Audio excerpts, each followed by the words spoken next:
बात बताई, गाना तो वायरल हो गई हमार शादी के बाद।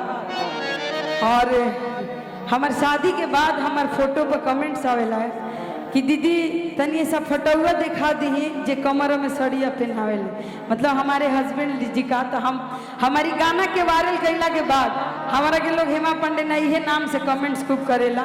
लेकिन प्यार आशीर्वाद ऐसे ही रहुआ सभी बनैले रखी जा। जो हमनी के घरे झूमर गावल जाला, झूमर तो समझ में आते हुई तो आई कि हमारा कमरा में सड़िया पहनावे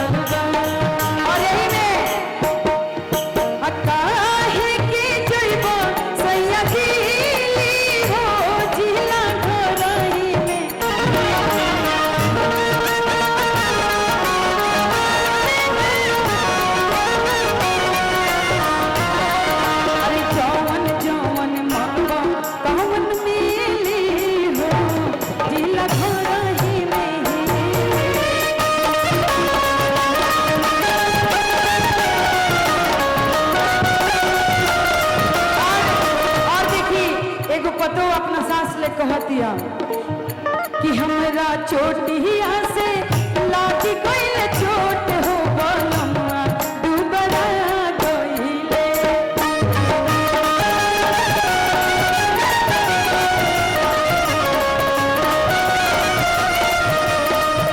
आया वया सासु पाला ना चढ़ी गई।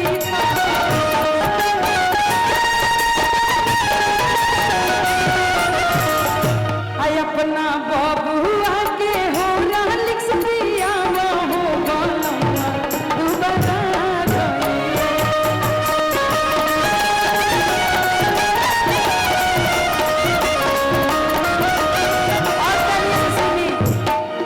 अलका जी यहाँ आई हुई हैं और यहाँ पे जब गाना गा रही थी हमारा खेत में भिंडी भिंडी, तो ननद के हमारा तरफ पहले हाथ दिखैली है।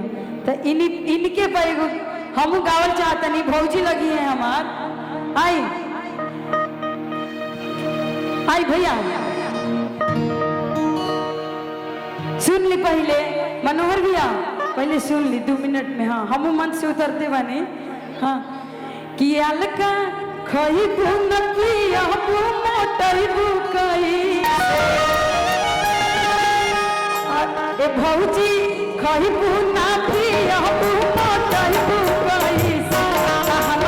सुनी सुनी हमारा मनोहर भैया के पेट बलोटई बुकई से।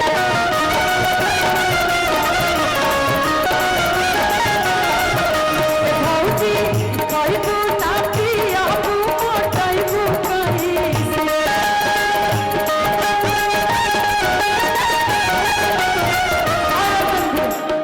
आई अपना ठाकुर जी के पेट बलोटई बुकई से।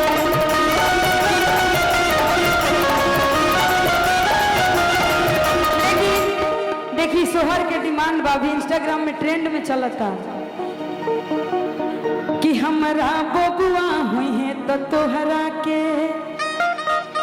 बोलाइब नाना दो। ये गीत हम अपना मम्मी से सुनले रहे, आज ट्रेंड करते इंस्टाग्राम पर। मनीषा दीदी गईले बढ़िया। हमारा बबुआ हुई है तो तोहरा के बोलाइब नाना दो। हमारा बुचिया हुई है तो तोहरा के बोलाइब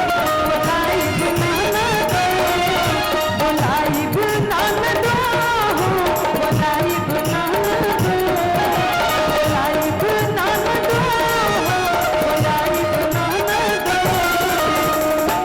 हमारा बुचिया हुई है तो तोहरा के बोलाइब नाना दो।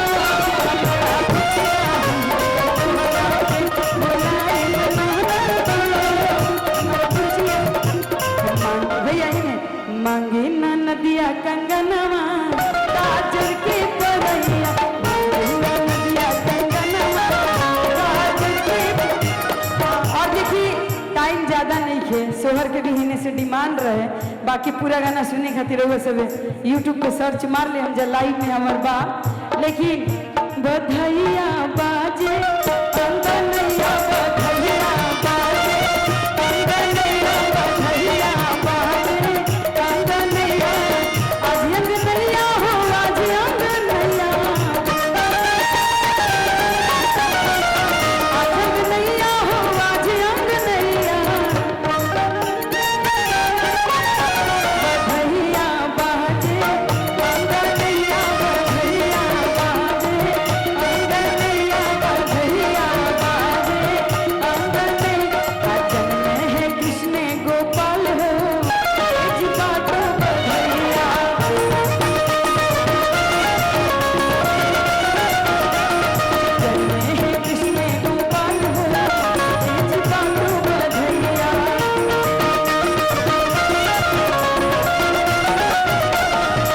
बाटू बधैया जी बाटू बधैया बाटू बधैया जी बाटू बधैया यशोदा की मैया निहाल हो मैया यशोदा निहाल हो ए जी बाटू बधैया मैया यशोदा निहाल हो ए जी बाटू बधैया मैया यशोदा निहाल हो ए जी बाटू बधैया मैया यशोदा निहाल हो ए जी बाटू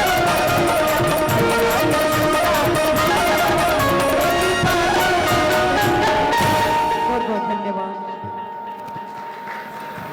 थैंक यू गुड़िया, बहुत सुंदर पारंपरिक गीत रोज सुनौली। आप पारंपरिक गीत के